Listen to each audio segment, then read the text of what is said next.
आप सभी को प्रभु यीशु मसीह के नाम में जय मसीह की। तो आइए आज हम जानते हैं आत्मा कलीसिया से क्या कहता है। क्या विवाह में लड़की की आयु लड़के से अधिक हो सकती है? यसार 5:15 से 16। और नूह गया और एक स्त्री ब्याह ली और उसने हनोक की बेटी नामाह को चुना और वह 580 वर्ष की थी और नूह 498 वर्ष का था जब उसने नामाह को अपनी पत्नी होने को चुना। समय समय पर यह प्रश्न मसीहों द्वारा बराबर पूछा जाता है, क्योंकि मसीहों में यह माना जाता है कि विवाह में लड़का ही लड़की से बड़ी आयु का हो सकता है, लड़की बड़ी आयु की नहीं हो सकती है। दरअसल ऐसा कहने के पीछे बाइबलीय प्रमाण भी है। बाइबल में बताया गया है परमेश्वर ने पहले आदम और उसके बाद हवा को बनाया था, जिसका अर्थ साफ है कि आदम आयु में हवा से बड़ा था। साथ ही बाइबल यह भी बताती है कि सारा इब्राहिम से आयु में 10 वर्ष छोटी थी। उत्पत्ति 17:17।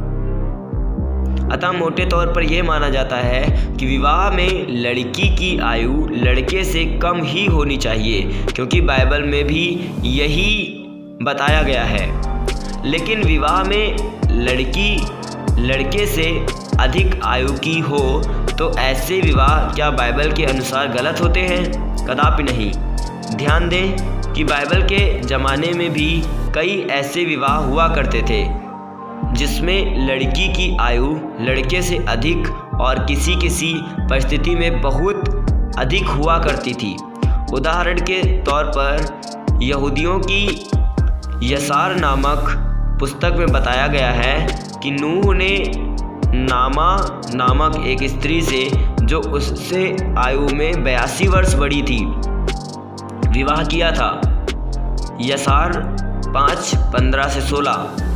और नूह गया और एक स्त्री ब्याह ली और उसने हनोक की बेटी नामाह को चुना और वह 580 वर्ष की थी और नूह 498 वर्ष का था जब उसने नामाह को अपनी पत्नी होने को चुना।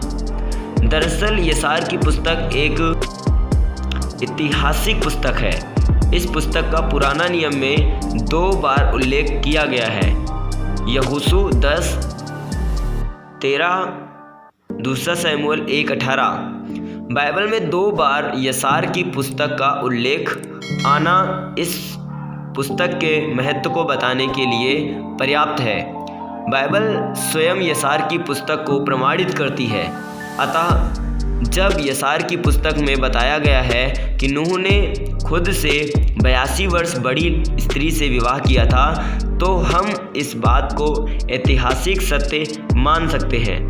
दूसरी ओर न केवल यसार की पुस्तक परंतु स्वयं बाइबल भी हमको बताती है कि बाइबल के ज़माने में किसी किसी परिस्थिति में विवाह में लड़की के अधिक आयु का होना गलत नहीं माना जाता था।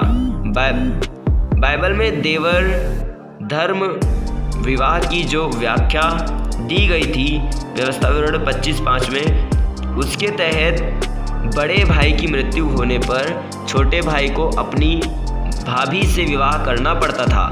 इस परिस्थिति में प्रत्यक्ष रूप से लड़की की आयु लड़के से बड़ी हुआ करती थी। उत्पत्ति की पुस्तक में बताया गया है कि याकूब का पुत्र यहूदा अपने बड़े बेटे एर का विवाह तामार नामक एक लड़की से करा दिया। अतः उत्पत्ति 38:6। लेकिन विवाह के कुछ समय बाद एर की मृत्यु हो जाती है। उत्पत्ति 38:7। तब देवर धर्म व्यवस्था के तरह यहूदा एर के छोटे भाई ओनान से तमार का विवाह करा देता है। उत्पत्ति 38:8। परंतु विवाह के कुछ समय बाद ओनान की भी मृत्यु हो जाती है। उत्पत्ति 38:9-10। इस परिस्थिति में यहूदा को अब एर और ओनान के छोटे भाई सेला से तमार का विवाह कराना था, लेकिन सेला बहुत छोटा था। अतः यहूदा ने तामार से कहा था, सेला के जवान होने तक तामार को इंतज़ार करना पड़ेगा, और जब सेला जवान होगा तब उसका विवाह तामार से कराया जाएगा। उत्पत्ति 38:11-14। हालांकि यह संदर्भ देवर धर्म व्यवस्था से संबंधित है, लेकिन इस पूरे वर्णन में हम इस बात को देखते हैं कि बाइबल के ज़माने में विवाह में लड़की का आयु में लड़के से बड़ा होना कोई मायने नहीं रखता।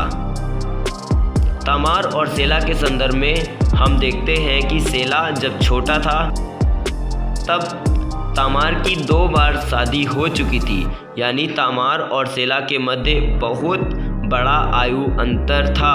फिर भी उनके विवाह पर किसी को आपत्ति नहीं थी।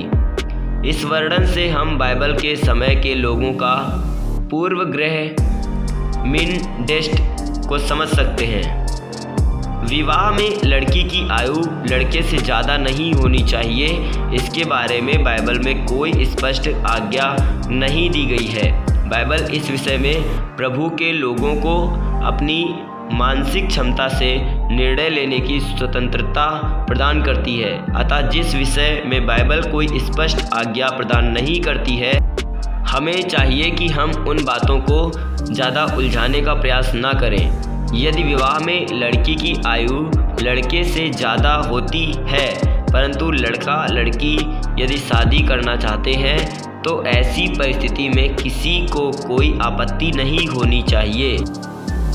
साथ ही जिस विषय में बाइबल कुछ कहती ही नहीं है, उस पर विवाद करके लड़के और लड़की का समय बर्बाद नहीं करना चाहिए। जय मसीह की। God bless you. परमेश्वर आप सभी को बहुतायत की आशीष दे।